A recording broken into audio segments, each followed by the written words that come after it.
ब्रह्म मुहूर्त, अमृत काल, अमृत महोत्सव, उषा काल, या यूं कहो कि ब्रह्म को साक्षात्कार करने का वो समय जो ब्रह्म मुहूर्त कहलाता है। ब्रह्म मुहूर्त में किया गया दान, यज्ञ, उपासना, संध्या सहस्त्र गुना फलित होता है, अर्थात हजारों गुना फलदायी होता है। ब्रह्म मुहूर्त में सोने से आयु घटती है और शरीर में रोग बढ़ते हैं। हमारे शास्त्र तो बहुत सारे उपदेश देते हैं। ब्रह्म मुहूर्ते यामे निद्रा सा पुण्य क्षकारिणी। शास्त्र कहते हैं ब्रह्म मुहूर्त में ली गई नींद सब पुण्यों को जला करके भस्म कर देती है। इसलिए ब्रह्म मुहूर्त में प्रातःकालीन स्तर में कम से कम 3:39 या 4, सवा 4 बजे के आसपास प्रतिदिन जाग करके आसन पे बैठ करके भगवत भजन करना चाहिए। अगर भगवत भजन स्नान, शौच आदि से निवृत्त होकर के किया जाएगा तो उसमें आलस्य, प्रमाद, निद्रा ये चीजें प्रभावित नहीं करती। अर्ध पलक खुले हुए, आधे नेत्र बंद, आधे खुले हुए, इस अवस्था में भजन करना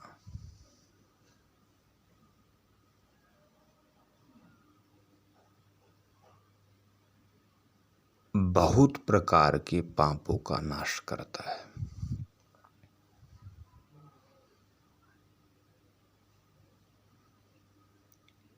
श्रीमद् भगवत गीता में आता है क्षीणे पुण्ये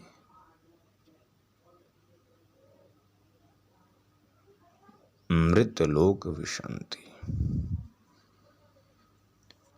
पुण्य क्षीण हो जाने पर, पुण्य खत्म हो जाने पर देवता भी देवलोक में नहीं रखते, अर्थात फिर उस जीवात्मा को संसार चक्कर में परिभ्रमण करना पड़ता है। शास्त्रों में कहीं कहीं अध्ययन काल में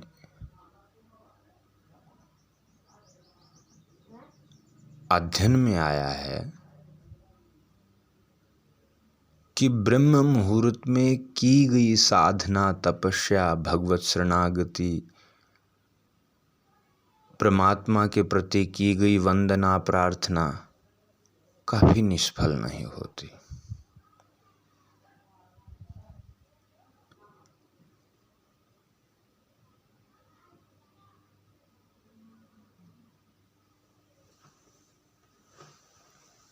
वो सिद्धों की परम कृपाओं का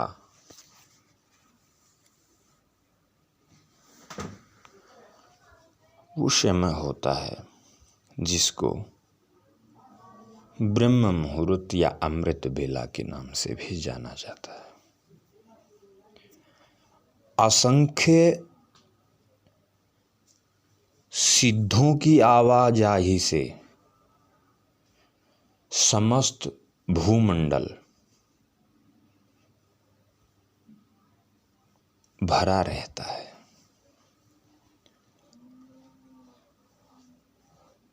श्री प्रभु जी के कथनानुसार प्रभु जी के दासानुदास सिद्ध परम सिद्ध लोग आकाश में से घूमते रहते हैं।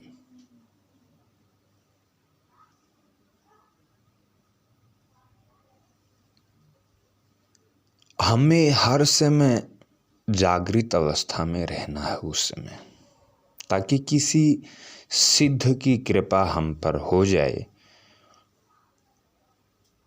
और हम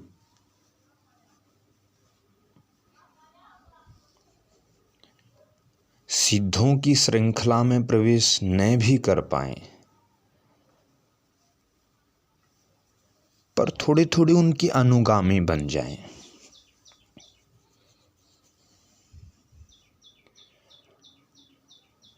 प्रभु जी प्राय प्राय बोलते हैं, पता नहीं कौन से गुण पर दया निधि रीझ जाते।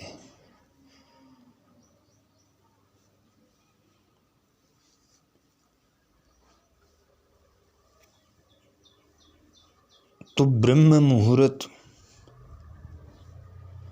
निद्रा का समय नहीं है, योग उपासना सत्कर्म का समय है।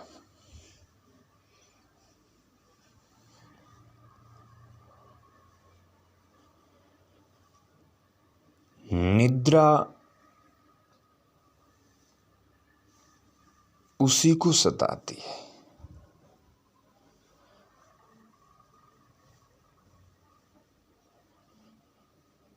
जो अधिकांश वृत्ति में बहिर्मुखी रहता है।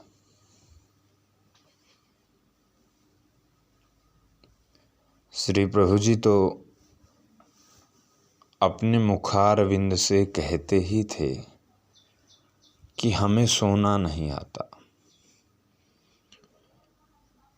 वो प्राय प्राय अपने प्रवचनों में बोला करते थे,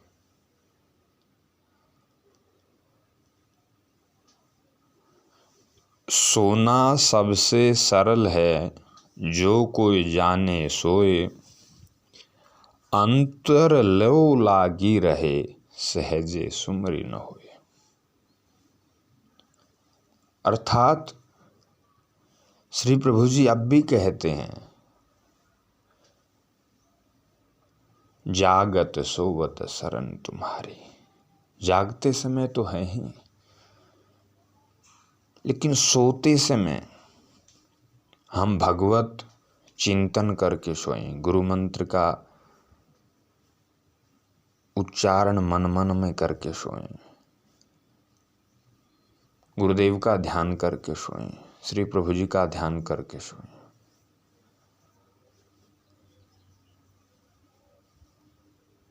उसी निद्रा में जो जिस प्रकार के स्वप्न आएंगे, वो साधक की उत्तम अवस्था बताइए।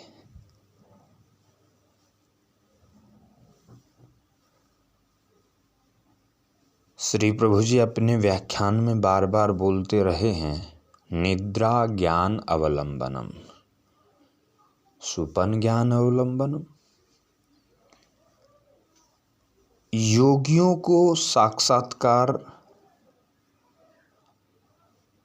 ब्रह्मचारियों को साक्षात्कार निद्रा ज्ञान अवलंबनम, नींद दिला करके, नींद का सहारा ले करके उस समाधि के विषयों में डाले रहते हैं। और भजन जब इस प्रभाव का हो तो फिर स्वपन ज्ञान का अवलंब भी लिया जाता है। साधक बनने से पहले स्वपन उत्तेजक आते थे, भड़काऊ स्वप्न आते थे,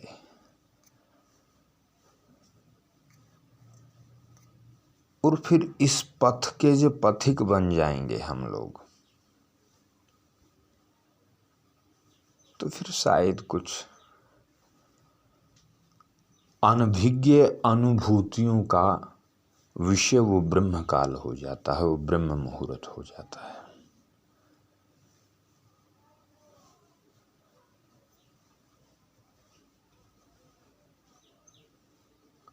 खूब दबा करके गुरुदेव के मंत्र का उच्चारण करना मन ही मन में, गुरुदेव की महिमा का विस्तार और गुरु मंत्र को छिपो करके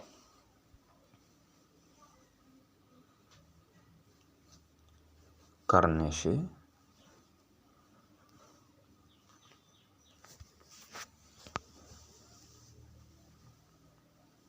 बहुत कुछ हासिल किया जा सकता है।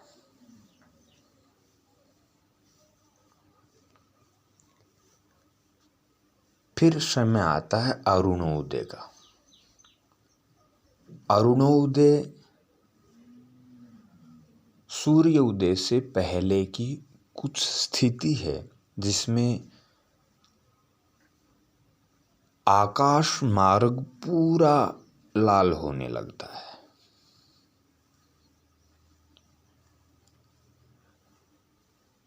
ऐसी वो स्थिति है। उस समय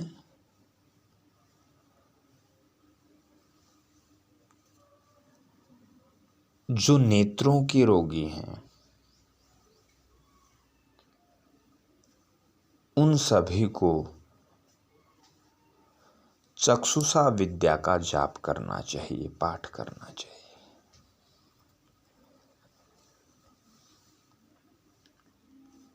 जिनको साइंस की दृष्टि में ब्रेन पेन रहता है, पूरे सिर में दर्द रहता है, आधे सिर का दर्द रहता है, बॉडी में कहीं भी पेन रहता है, कोई भी दर्द रहता है, कोई भी तकलीफ रहती है, तो शुद्ध स्वच्छ निर्मल जल में स्नान करके भगवान सूर्य नारायण को अर्घ दान अवश्य ही करें। ब्रह्म मुहूर्त में या अरुणोदय के समय भगवान सूर्य नारायण की उपासना करने से शरीर में अद्भुत शक्तियों का संचार होता है। नेत्र ज्योति प्रगाढ़ होती है और स्वरूप भाव भंगिमा दैदीप्यमान होती है।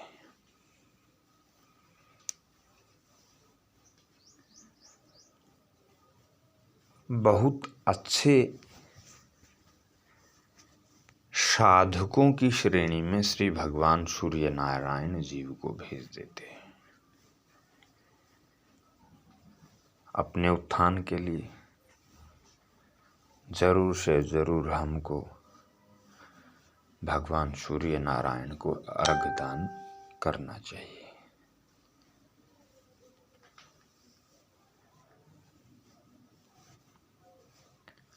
भगवान सूर्य नारायण को आप रक्त पुष्प अर्थात लाल फूल भी प्रदान कर सकते हैं।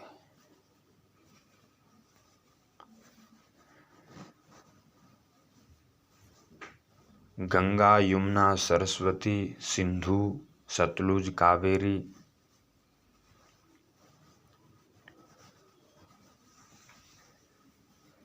सरस्वती और ब्रह्मपुत्र आदि पवित्र नदियों का जल भगवान सूर्य नारायण को दिया जाता है।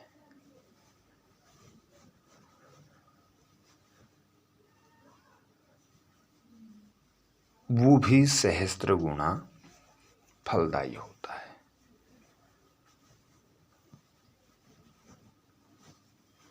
वो पितृलोक में बैठे हुए हमारे पितरों को भी संतुष्ट करता है।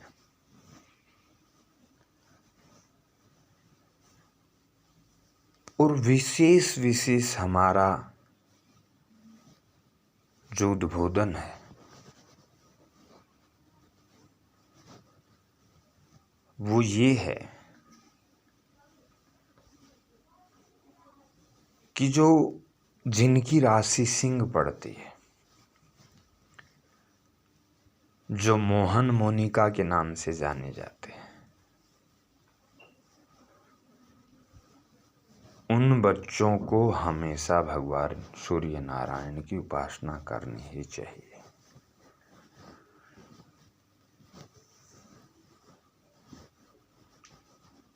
क्योंकि मैं अक्सर, अर्थात आपको पता है कि राशि का स्वामी सूर्य होता है।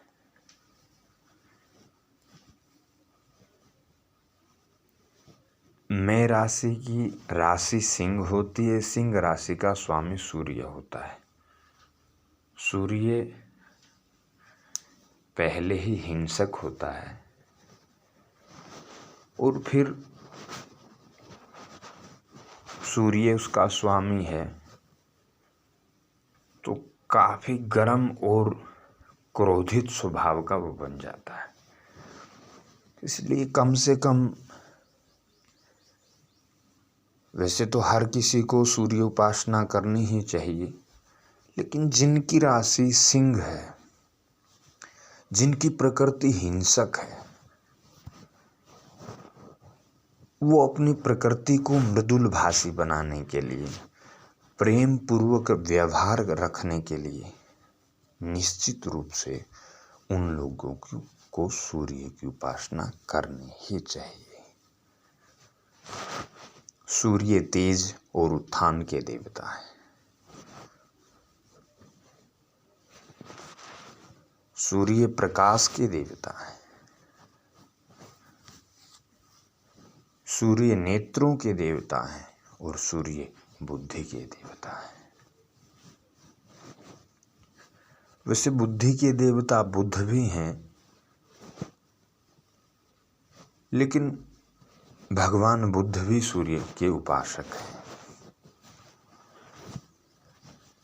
किसी भी स्थिति में ब्रह्म मुहूर्त या शाम की अवस्था, सायंकालीन संध्या, प्रातःकालीन संध्या, दोनों ही संध्या में के समय सोना विनाश का काम करता है जीवन में।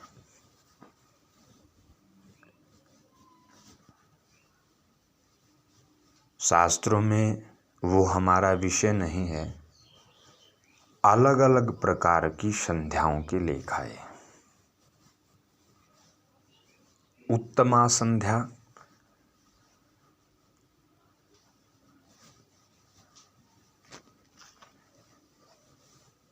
उत्तमा संध्या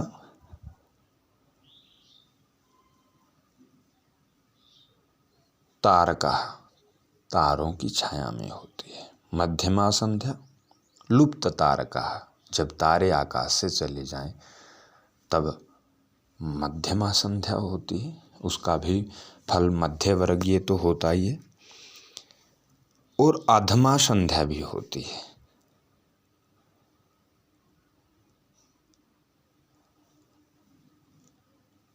अधमा संध्या सूर्य सहिता, अर्थात अरुणोदय में जो संध्या की जाती है, सूर्य का प्रकाश जैसे आपको दिखना प्रारंभ हो गया तो शास्त्र कहते हैं वो संध्या अधमा संध्या है। अधमी लोग करते हैं, तमोगुणी और राजस वृत्ति वाले भी संध्या करते हैं, लेकिन सिद्धों की संध्या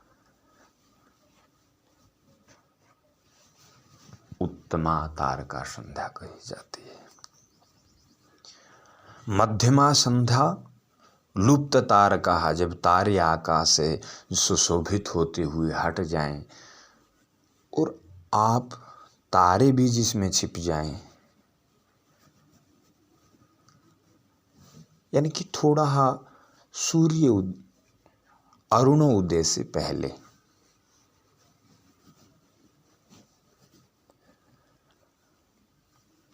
आज वर्तमान में रोग और बुद्धि विनाश के दो ही कारण मिलते हैं। बच्चे देर तक जागते हैं और दिन चढ़े सोते हैं। ब्रह्म मुहूर्त में निद्रा लेने से शरीर में रोग बढ़ते हैं और आयु घटती है।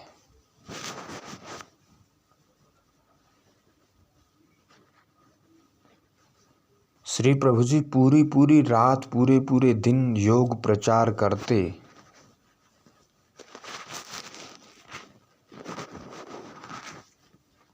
लेकिन शरीर कई बार यात्रा के मध्य योग प्रचार में इतना अस्वस्थ हो जाता था। कई बार शास्त्रों में, कई बार उनकी स्मृतियों में उनके बच्चों के द्वारा सुना गया है कि माँ गंगे का जब भी नज़ारा आता तो अधिकांश देखने को मिलता था कि प्रभु जी का स्वास्थ्य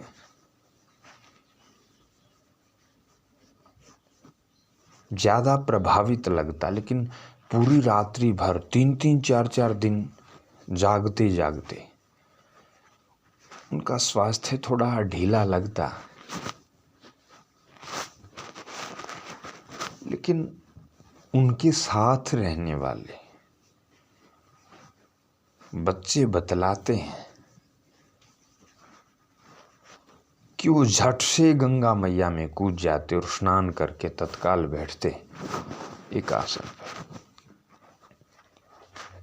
नित्य गीता पाठ कराते,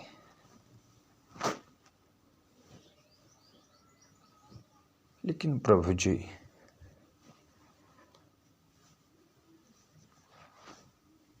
कभी भी उस शरीर से सुख नहीं लेते थे। क्यों नहीं लेते थे?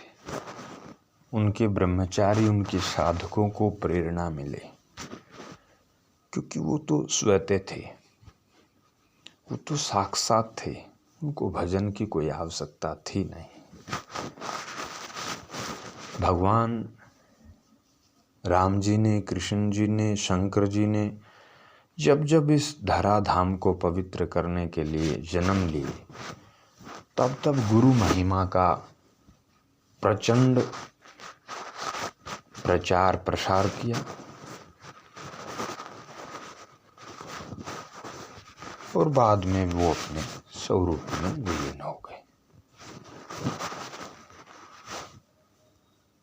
तो ऐसे ही श्री प्रभु जी की ये सब बातें रही हैं। तो श्री प्रभु जी के प्रवचन से भी सिद्ध होता है, शास्त्रों के भी प्रवचन से सिद्ध होता है कि ब्रह्म काल में किया गया यज्ञ, तप, दान, उपवास, व्रत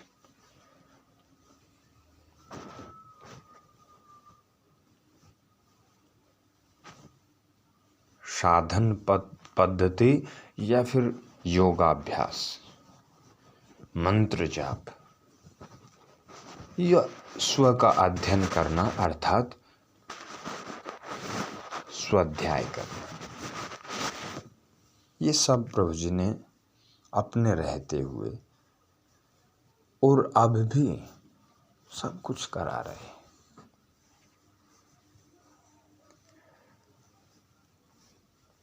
इन्हीं वचनों के साथ में